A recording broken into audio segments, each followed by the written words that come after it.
Good morning students. आज हम 9th standard में हिंदी साहित्य के 16 चैप्टर के बारे में आज हम लोग पढ़ने वाले हैं कि 16 चैप्टर का नाम है भारतीय संस्कृति में गुरु शिष्य संबंध। प्रस्तुत चैप्टर के अंदर प्राचीन भारत में गुरु शिष्य संबंध की एक उज्जवल परंपरा थी पहले के समय में, और तब प्राचीन भारत में गुरु शिष्य संबंध में गुरु जो है, गुरु का आश्रम एक विद्या मंदिर के समान माना जाता था। वहाँ ना पैसा देखा जाता था, ना ही कोई स्थान। आज पश्चिम प्रभाव से गुरु शिष्य संबंध पूरी तरीके से बदल गया है। तो पहले के समय में गुरु शिष्य संबंध कैसा था और अब के समय में एक विद्या का आदान प्रदान करने का माध्यम जो है वो किस तरीके से बदल गया है।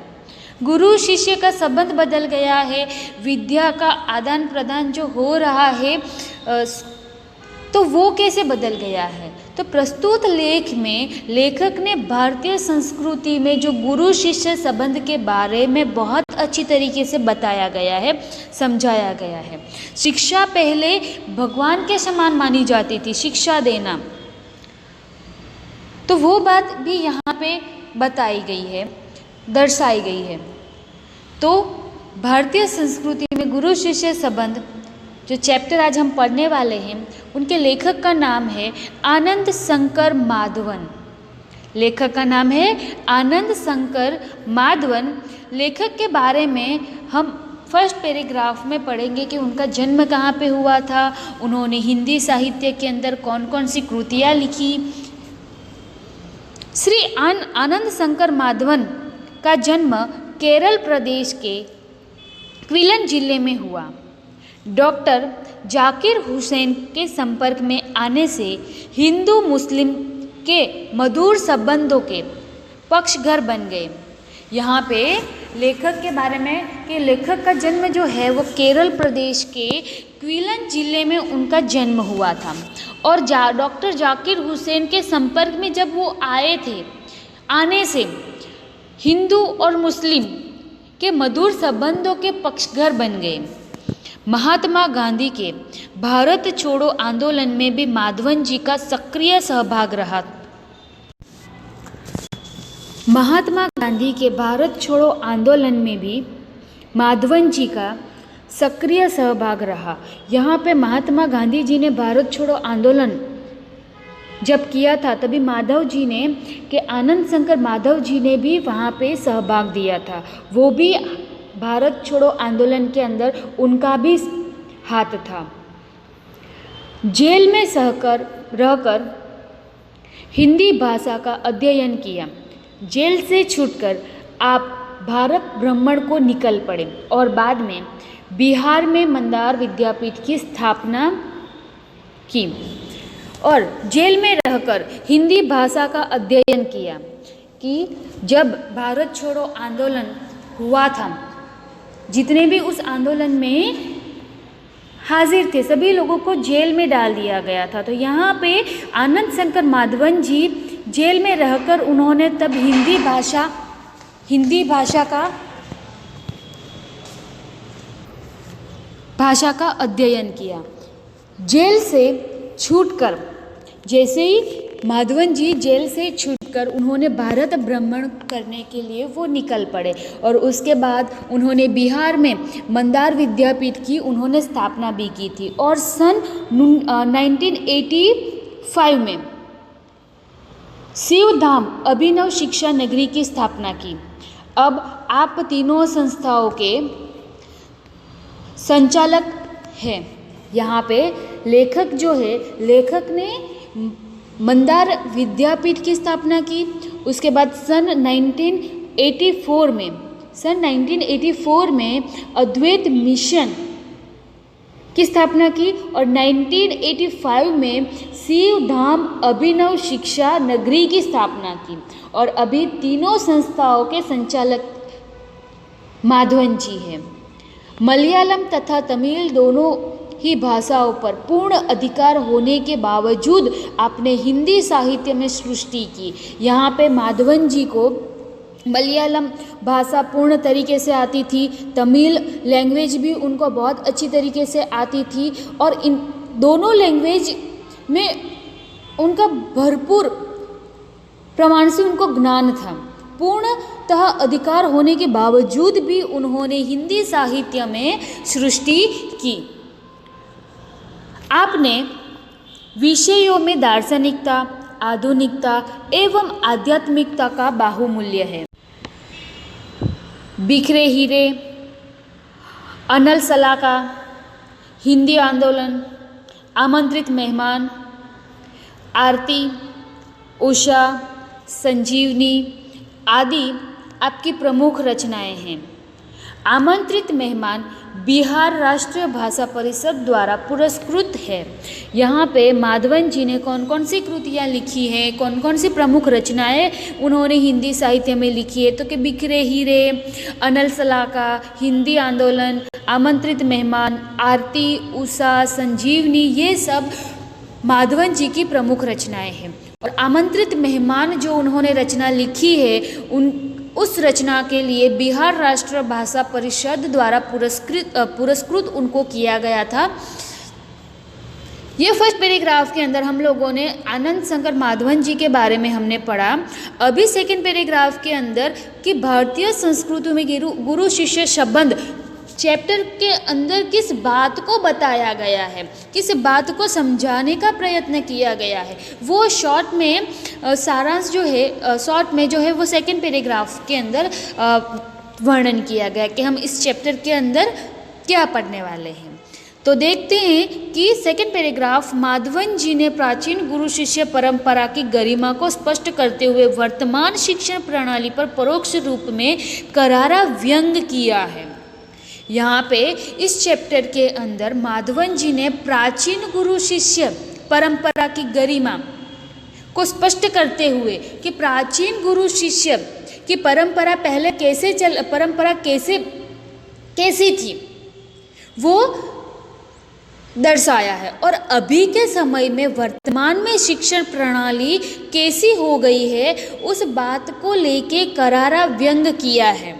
हमारे समाज में व्यावसायिक संस्कृति का बोलबाला है कि हमारे समाज के अंदर शिक्षा जो है एक व्यावसायिक स्वरूप हो चुका है। अभी इस कारण गुरु शिष्य संबंध में परिवर्तन आया है कि हमारे समझ में एक व्यावसायिक काम हो चुका है शिक्षा देना, तो इसी के कारण गुरु शिष्य संबंधों में परिवर्तन आ गया है।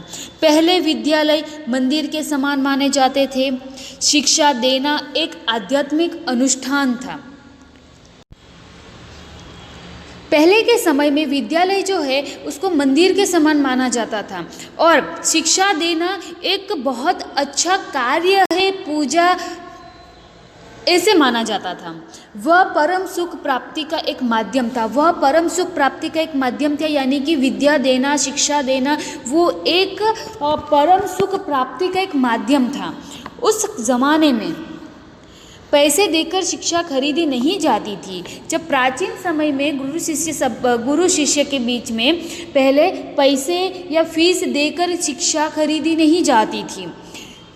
क्या आज वैसी स्थिति है? यहाँ पे लेखक क्वेश्चन पूछ रहे हैं कि क्या पहले के समय में जैसी शिक्षा दी जाती थी, गुरु शिष्य के बीच में जो संबंध था कि कभी भी शिष्य जो है वो कभी गुरु के सामने ऊंची नज़र करके नहीं देखते थे, ऊंची आवाज़ में बात नहीं करते थे, जो गुरु कहते थे बस वही वो लोग मानते थे। तो क्या आज वैसी परिस्थिति है समाज के अंदर? गुरु शिष्य के बीच में ऐसा संबंध है? तो यहाँ पे लेखक क्वेश्चन कर रहे हैं कि क्या आज वैसी स्थिति है? क्या आज शिक्षा के क्षेत्र में वही निष्ठा, वही त्याग नजर आता है?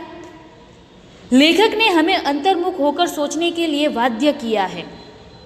लेखक ने ये क्वेश्चन पूछा है और हम लोगों को पूछा गया है कि आप अंतर्मुख होकर सोचिए, क्या वैसी पहले की जैसी परिस्थिति आज के समय में आपको दिखाई देती है? तो ये बात यहाँ पे इस चैप्टर के अंदर बताई गई है कि पहले के समय में शिक्षा कैसे दी जाती थी, गुरु शिष्य के बीच में कैसे संबंध थे, और आज के समय में शिक्षा कैसे दी जाती है, शिक्षा का माध्यम क्या बन चुका है, वो बात दोहराई गई है, बताई गई है कि इस चैप्टर में आज हम वो बात पढ़ने वाले हैं। तो अभी हम लोग चैप्टर शुरू करेंगे। हमारे समाज में व्यावसायिक संस्कृति का बोलबाला है। इसी कारण गुरु शिष्य संबंधों में परिवर्तन आया है कि हमारे समाज में अभी वर्तमान समय में व्यावसायिक संस्कृति के व्यावसायिक जो भी काम हो एक व्यवसाय बन चुका है, पैसा कमाने का एक जरिया बन चुका है। आज के समय की बात की गई है, और इसी के कारण गुरु शिष्य संबंधों में परिवर्तन आ गया है। पहले विद्यालय मंदिर के समान माने जाते थे। शिक्षा देना एक आध्यात्मिक अनुष्ठान था, वह परमेश्वर प्राप्ति का एक माध्यम था। अभी यहाँ पे क्या बताया गया है कि पहले विद्यालय जो थे जहाँ पे शिक्षा दी जाती थी उसको मंदिर के समान माना जाता था। शिक्षा देना एक आध्यात्मिक अनुष्ठान था, शिक्षा देना एक सर्वश्रेष्ठ काम था, एक पूजा थी, हम ये भी कह सकते हैं। वह परमेश्वर प्राप्ति का एक माध्यम था, वह यानी कि शिक्षा देना एक परमेश्वर प्राप्ति का एक माध्यम था। पैसे देकर शिक्षा खरीदी नहीं जाती थी। क्या बताया गया है, प्राचीन समय में कभी भी पैसे देके फीस पे करके कभी भी शिक्षा प्राप्त नहीं की जाती थी कि आप जब ये इतने पैसे दोगे तभी शिक्षा दी जाएगी। ऐसा पहले के समय में नहीं था कि पैसा देके शिक्षा कभी भी खरीदी नहीं जाती थी पहले के समय में, प्राचीन समय में। आज स्थिति बिल्कुल बदल गई है और अब शिक्षण कार्य पेट पालने का साधन बन गया है। यहाँ पे क्या बताया गया है कि आज जो है वो स्थिति जो है बिल्कुल बदल गई है और आज शिक्षण कार्य, शिक्षा देना एक जो पेट पालने का साधन बन चुका है। जिसे भारतीय संस्कृति कहा जाना चाहिए वह आज भारतीय मानसिक क्षितिज के क्रियाशील नहीं है। यहाँ पे क्या बताया गया है कि जिसे हमें भारतीय संस्कृति हम कहते हैं कि पहले प्राचीन समय में ऐसे शिक्षा दी जाती थी, तो आज की बात यहाँ पे बताई गई है कि आज भारतीय मानसिक क्षितिज में क्रियाशील वो बात नहीं रही है। पहले के समय में जो बात थी, जिस तरीके से विद्या दी जाती थी, उस तरीके के आज के व्यक्ति की मानसिकता ऐसी नहीं है। आज एक प्रकार की अव्यवस्थित व्यावसायिक संस्कृति व्याप्त है जिसकी जड़ शायद यूरोप में है। यहाँ पे क्या बताया गया है, आज जिस प्रकार का माहौल है, अव्यवस्थित माहौल जो बन चुका है, एक ही क्षेत्र में नहीं, यहाँ शिक्षा की ही बात अगर हम नहीं करते हैं तो दूसरे क्षेत्र में भी आप जाओगे तो वहाँ भी अव्यवस्थित व्यावसायिक संस्कृति ही चलेगी, जबकि पहले के समय में ऐसा कुछ नहीं चलता था। यहाँ पे अगर शिक्षा की हम बात करते हैं तो यहाँ पे उसकी जड़ जो है वो शायद यूरोप में है, ऐसा यहाँ पे बताया गया है। भारतीयों के सार्वजनिक व्यवहार में गुरु शिष्य संबंध का भी तदनुरूप परिवर्तन हो गया है। यहाँ पे भारतीयों के सार्वजनिक व्यवहार में, सबके व्यवहार के अंदर गुरु शिष्य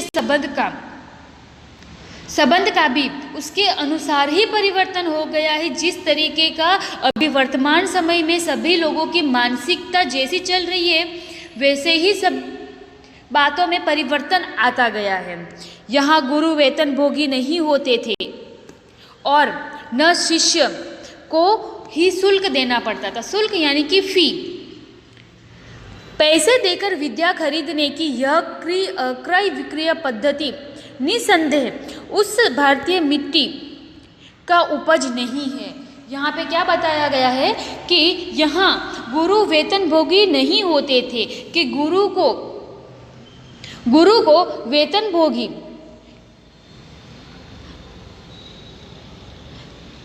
यहाँ गुरु को वेतन भोगी नहीं होते थे। उस समय में गुरु को वेतन नहीं दिया जाता था, ना किसी शिष्य के पास से किसी प्रकार की फीस लेते थे या किसी शिष्य को किसी प्रकार की फीस देनी पड़ती थी।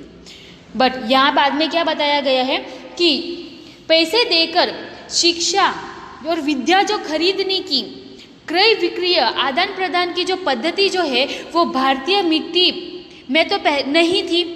पहले के समय में तो ऐसा कुछ नहीं था, तो अभी क्यों, राइट।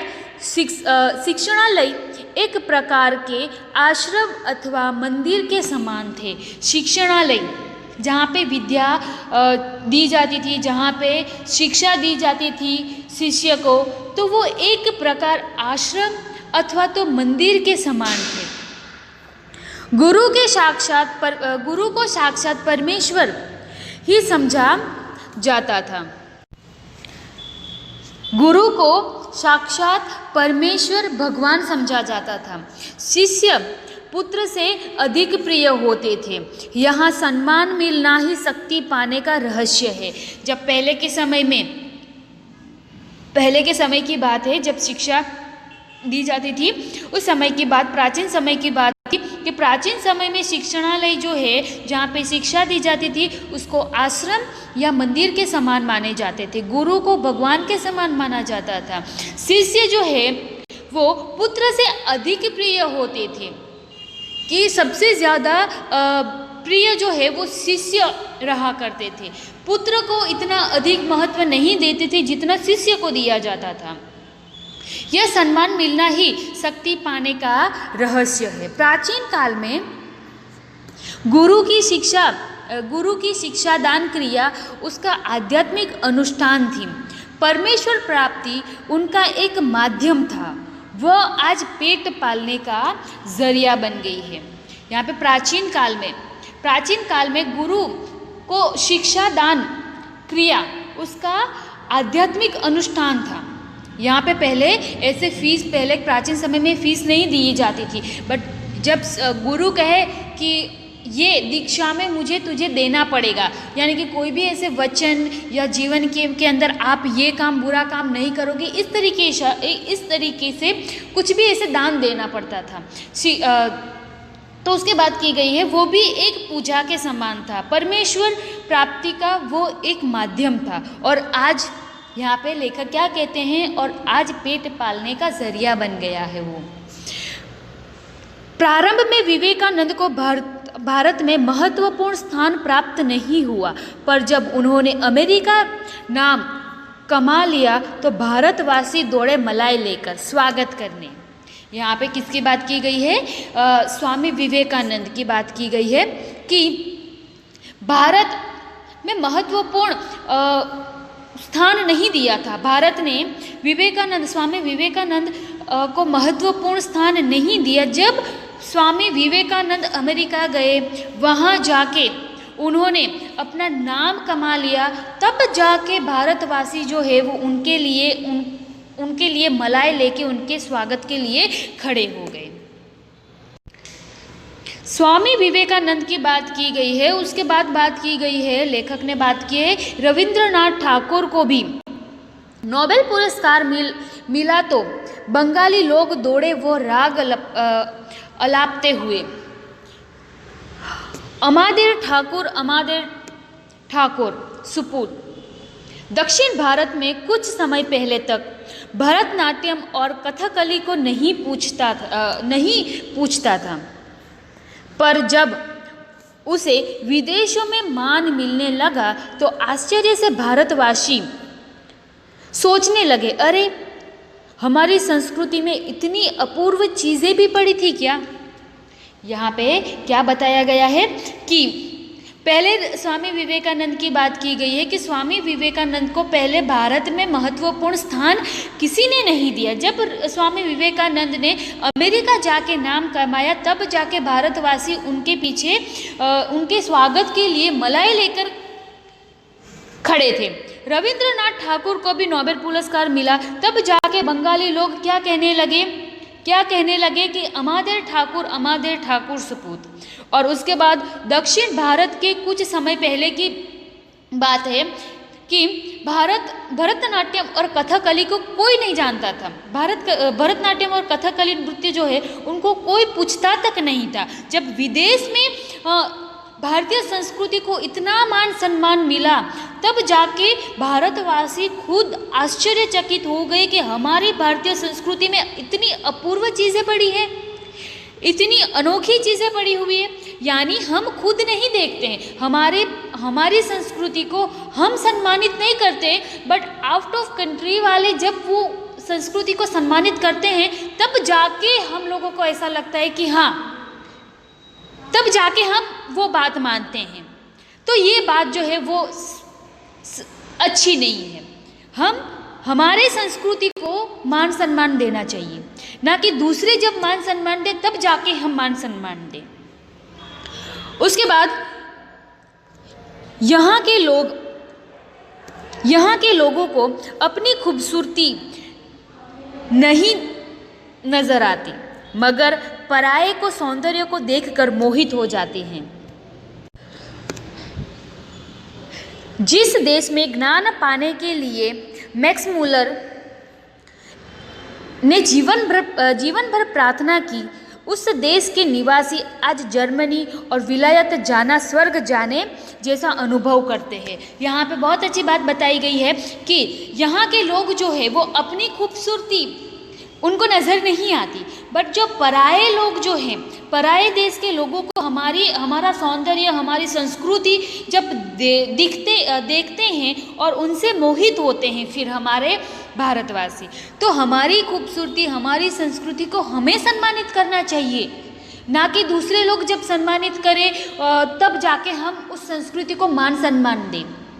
तो यहाँ पे वो एक जिस देश में ज्ञान पाने के लिए जर्मनी का एक विद्वान जो है वो मैक्स मूलर की बात की गई है, वो जर्मनी का वो विद्वान है, वो जीवन भर प्रार्थना करता है ज्ञान पाने के लिए। हमारे देश में जो ज्ञान पाने के लिए मैक्स मूलर जो जर्मनी का विद्वान है वो जीवन भर वो प्रार्थना करता है, और हमारे देश के निवासी जो है वो जर्मनी और विलायत जाना एक स्वर्ग समान मानते हैं। ऐसे लोगों को प्राचीन गुरु शिष्य संबंध की महिमा सुनाना गधे को गणित सिखाने जैसा व्यर्थ प्रयास ही हो सकता है। यहाँ पे कटाक्ष किया है माधवन जी ने, कवि लेखक माधवन जी ने, कि ऐसे लोगों को यानी कि कैसे लोगों को, कि हमारी भारतीय संस्कृति को छोड़ के दूसरे देश में जाना एक स्वर्ग के समान लगता है। ऐसे लोगों की सोच को यहाँ पे लेखक ने क्या कहा है कि गधे को गणित सिखाने जैसा काम, व्यर्थ काम होगा। गधे को गणित सिखाना यानी कि व्यर्थ प्रयास करना। ओके, आज हम लोग यहाँ तक पढ़ेंगे। उसके बाद नेक्स्ट वीडियो में भारतीय संस्कृति में गुरु शिष्य संबंध, जो नेक्स्ट वीडियो में हम लोग